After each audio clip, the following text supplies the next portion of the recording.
is a video demo of a 2003 Haas TL-25. This is a sub-spindle machine with live tooling.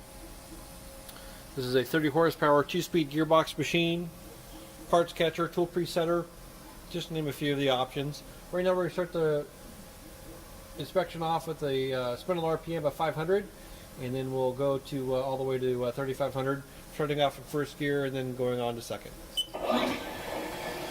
500 RPM, first gear.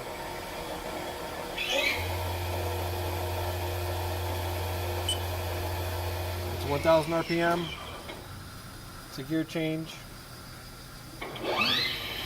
Now we're at 1,500 RPM.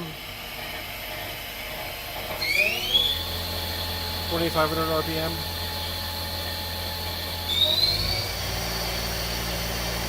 That's 3,500 RPM. Now we're going to run the sub spindle.